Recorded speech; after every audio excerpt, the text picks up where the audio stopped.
मैं जानता हूँ कि आप भी अपने बचपन में मंकी और क्रोकोडाइल की कहानी सुनी जरूर होगी। क्रोकोडाइल और बंदर दोनों बहुत ही अच्छे दोस्त थे, लेकिन एक दिन अचानक से क्रोकोडाइल और उसकी पत्नी बंदर को मारने की प्लानिंग कर रहे थे। तभी बंदर को उसके दूसरे दिन शक हो गया कि कुछ गड़बड़ होने वाला है। बंदर के सामने एक ट्रैप फैला हुआ था। बंदर उस ट्रैप को देख करके समझ गया और वापस आ गया। बंदर अपनी चालाकी की वजह से बच गया, नहीं तो बुरा ट्रैप में फंस जाता। जॉब के लिए पहले तो लोग परेशान रहते हैं और जब वो जॉब मिल जाती है तो एक अलग से प्रॉब्लम क्रिएट हो जाती है। बंदर ने तो अपना ट्रैप किसी तरीके से पता लगा लिया, बट लोग आज भी हैं जिन्हें इनफैक्ट वो जॉब करनी पसंद नहीं होती है, फिर भी वह उस जॉब को करते रहते हैं। And this is called a middle class trap. यहाँ पर बहुत सारे लोग हार्ड वर्क तो करते हैं, फिर भी उनकी फाइनेंशियल ग्रोथ कहीं न कहीं नहीं बढ़ पाती है, बल्कि उनके ऊपर डेब्ट, ईएमआई और एजुकेशन लोन ऊपर से आकर के बढ़ जाता है। फिर भी वह फाइनेंशियल ग्रोथ को नहीं बढ़ा पाते हैं और उनके ऊपर धीरे धीरे करके डेब्ट और ईएमआई का प्रेशर, एजुकेशन लोन धीरे धीरे करके बढ़ जाता है। एक इंसान जो कि महीने का 40,000 रुपये की अर्निंग करता है, वह सोचता है कि अब तो मेरी अर्निंग बढ़ गई है और हमें बेस्ट करना चाहिए। हम जो कुछ भी करेंगे वहाँ पर हर चीज़ बेस्ट होना चाहिए, जिसके वजह से वह अपने बच्चों के लिए बेस्ट एजुकेशन के लिए एडमिशन करवा देता है और एजुकेशन लोन भी ले लेता है। हाई सोसाइटी होने की वजह से उसे एक बड़ी सी कार भी लेनी पड़ जाती है। आसपास के लोगों को दिखाने के लिए, सोसाइटी को दिखाने के लिए एक बड़ी कार ले लेता है। उस कार को भी वह ईएमआई पर लेता है। फिर वह एक ऐसे ट्रैप में फंस जाता है जहां पर उसकी पूरी लाइफ की वाट लग जाती है। एंड उस इंसान को माइंड लेवल से स्ट्रेस आना शुरू हो जाता है और साथ ही साथ उसका जो फाइनेंशियल स्ट्रेस था वह बहुत हाई हो जाता है, जिसकी वजह से वह इंसान हमेशा हमेशा के लिए परेशान हो जाता है। डोंट वरी दोस्तों, आज के इस वीडियो में आप जानोगे कैसे मिडिल क्लास के ट्रैप से आपको बाहर निकलना है। और इस वीडियो को आप पूरा देखना ताकि आपको आगे चल करके रिग्रेट ना हो एंड कहीं आप भी इसी मिडिल क्लास ट्रैप में ना फंस जाओ। सो इसलिए इस वीडियो को पूरा लास्ट तक देखना। ट्रैप नंबर 1, मोर लायबिलिटीज लेस एसेट्स। दोस्तों, पैसों के बहुत ही सिंपल से रूल होते हैं। Your expenses should be less than your income. आपके जो खर्चे हैं वह आपकी इनकम से कम होना चाहिए। वह टोटल ओवरऑल 50% अमाउंट में कवर होना चाहिए, तभी आपके पास ज़्यादा पैसे सेव होंगे, आप उस पैसे को अच्छे से यूज़ करोगे।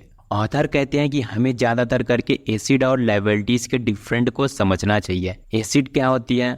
एसिड वो सारी चीज़ें होती हैं जिसकी वजह से हमें पैसा मिलता रहता है, और लायबिलिटीज़ वो सारी चीज़ें होती हैं जिसकी वजह से हमारा पैसा निकल जाता है हमारी जेब से। फॉर एग्जाम्पल, लोगों को लगता है कि हमें एक बहुत बड़ी कार लेनी चाहिए, सोसाइटी को दिखाने के लिए लोग ले भी लेते हैं एंड इसमें कुछ गलत नहीं है, बट हम इसको समझते हैं। जब कोई पर्सन कार ले लेता या फिर कोई ऐसे सामान ले लेता है जिसको वह अफोर्ड नहीं कर पाता, अब वह पर्सन उस सामान को लेता है तो ईएमआई पर लेता है या फिर लोन करा करके लेता है, क्योंकि पूरा अमाउंट उसके पास नहीं होता और उसको ज़रूरत होती है। जब उस कार को ले लेते हैं तब उस कार का जो मेंटेनेंस होता है वह बहुत ज़्यादा हाई होता है और साथ ही साथ उसका सर्विस चार्जेस भी लगते हैं, फ्यूल लगते हैं। ईएमआई तो हमेशा के लिए पे करना पड़ता है। फिर उस ईएमआई को चुकाने के लिए पूरी लाइफ रेस का हिस्सा बन करके रह जाता है। एंड वहीं पर जो लायबिलिटीज़ वाला पर्सन होता है उसकी लाइफ पूरी तरीके से ख़त्म हो जाती है। ना चाहते हुए भी उसे पैसों के लिए कार्य करना पड़ता है, तभी वो अपने ईएमआई को पे करता है।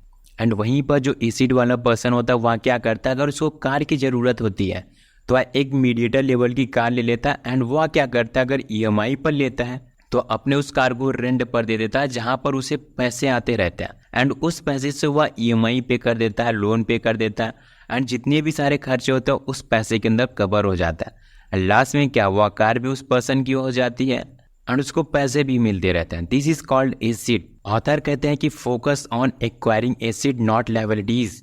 हमें एसिड पर ज़्यादा से ज़्यादा फोकस करना चाहिए, जितना ज़्यादा से ज़्यादा हो सके हमें अपने लिए एसिड बनाना चाहिए, क्योंकि उसकी वजह से हम आगे चल करके किसी ट्रैप में नहीं फंसेंगे और हम अपनी लाइफ में फाइनेंशियल फ्रीडम को अचीव कर सकते हैं। And now trap number 2, no idea of how much you spend. Rahul से मिलिए जो कि अपने ग्रुप के साथ रहता है। जब भी ग्रुप में सारे लोग इकट्ठा हो जाते हैं और कहते हैं भाई चलो कहीं ट्रैवल करने चलते हैं या फिर कुछ नया सीखने की बारी आता है, चलो हम कुछ नया सीख करके आते हैं, तब राहुल कहता है कि हमारे पास पैसे नहीं हैं अभी। और जब भी बात आती है पैसों को ऐसी जगह पर खर्च करना जहाँ पर राहुल की स्किल डेवलप हो सकती थी, वहां पर पैसा लगा करके। तो राहुल कहता है भाई हमारे सारे पैसे तो खर्च हो जाता है स्टार्टिंग में, और तुम लोग कैसे कार्य करते हो जो तुम्हारे पैसे नहीं खर्च होते हैं। चलो जब हमारी सैलरी नेक्स्ट मंथ आएगी तब हम चलेंगे घूमने के लिए, कुछ सीखने के लिए। दोस्तों राहुल की सैलरी मंथ के एंड में आते आते कहाँ पर खर्च हो जाती है इवन उसे पता भी नहीं चलता है। जबकि राहुल की सैलरी 1 लाख रुपये पर मंथ होती है, फिर भी उसको नहीं पता चलता उसकी सैलरी पूरी कहाँ पर खत्म हो जाती है। Now I am asking you, do you have budget plan? क्या आप मंथली का एक्सपेंसेस काउंट करके रखते हो? And how much is your house hold expenses?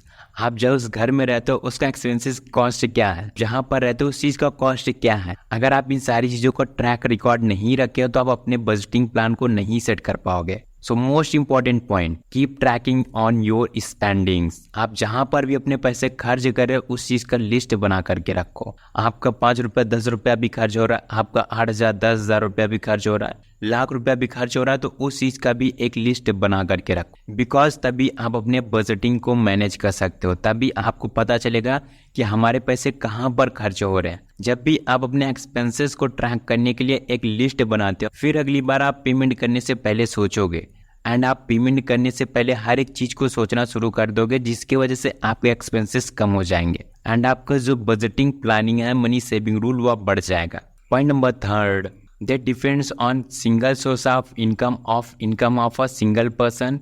दोस्तों जो हमारी इनकम होती है वह डिसाइड करती है कि हमारे पास कितने पैसे सेव हो जाएंगे। फॉर एग्जाम्पल, अगर आपके फैमिली मेंबर में 6 पर्सन रहते हैं तो आप उन सारे लोगों को एक्सपेंस कितना होता है वो काउंट करना बहुत ज़्यादा जरूरी होता है। एंड ये भी हमें पता होना चाहिए कि अर्निंग मेंबर कितने हैं, वो अकेले वर्क करने वाले। तो आपकी अगर सैलरी 1 लाख रुपया, तो आप 1 लाख रुपया नहीं काउंट कर सकते हो। आपको क्या करना है, पर्सन टू पर्सन काउंट करना है कि हाँ 20,000 मतलब कि 1 लाख रुपया। एंड अभी भी 20,000 रुपया कम पड़ रहा है 6 लोगों के अकॉर्डिंग। इट मीन्स मेरी सैलरी अभी 20,000 रुपये से कम है, क्योंकि पर्सन के अकॉर्डिंग हम एक्सपेंस से करते हैं। जो भी चीज़ें हुआ, चाहे वो बजटिंग प्लानिंग हुआ, इक्विपमेंट्स तो उतने ही लगते हैं, चाहे वो बेसिक नीड्स हुई, चाहे वो अदर एक्सपेंसेस हुए, तो वो तो पर्सन के अकॉर्डिंग ही डिफाइन करते हैं। आपको देखना है पर पर्सन कितना अमाउंट सेट हो रहा है। जब आप पर्सन टू पर्सन काउंट करोगे तो आपको पता चलेगा कि आपकी सैलरी कितनी है, एंड आप उस चीज़ को ट्रैक करना शुरू कर दोगे, तब आप अपने ट्रैप है उससे बाहर निकल जाओगे। Trap number 4, trapped in inflation and debts. आज से 10 साल पहले अगर हम मार्केट में सब्जी लेने के लिए जाते थे या फिर का सामान लेने के लिए जाते थे, तो हमारा जो एक्सपेंसेस पड़ता था वो 500 रुपये 1000 रुपये के अराउंड आराम से हो जाता था। लेकिन आज की डेट पर आप उसी सामान को लेने जाओगे 5,000 रुपये 6,000 रुपये एक वीक का एक्सपेंसेस पड़ जाता है। तो ये इन्फ्लेशन रेट बहुत तेजी से बढ़ा हुआ है। 10 साल पहले जो पेट्रोल 60-65 रुपये पर लीटर के हिसाब से था, एंड आज के टाइम पर वही पेट्रोल 100 रुपये के अकॉर्डिंग हो गया है। इट मीन्स इन्फ्लेशन रेट 53% से बढ़ गया है। एंड अगर इसी चीज को हम सैलरी के अकॉर्डिंग देखें तो 10 साल पहले अगर आप 25,000 रुपये की जॉब करते थे तो आज की डेट में आपको 30,000 रुपया मिल रहा है। लेकिन जो हमारे एक्सपेंसेस है, जहाँ पर भी हम सामान लेने जाते हैं, वो चीज़ें ज़्यादा बढ़ रही हैं। इन्फ्लेशन रेट इतनी तेज़ी से बढ़ रहा और सैलरी नहीं बढ़ रही है।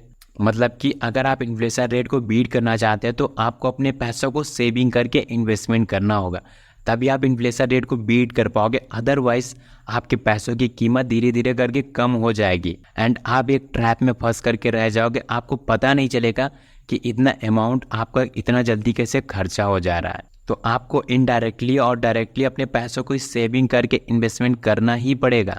आपको अपने पैसों को ऐसे जगह पर लगाना ही पड़ेगा जहां पर आपके पैसे इन्फ्लेशन रेट को बीट कर पाए। And point number 5, feeling to invest and building wealth. दोस्तों आज के टाइम पर तो बहुत सारे जगहों पर ऑप्शन है इन्वेस्टमेंट करने के लिए।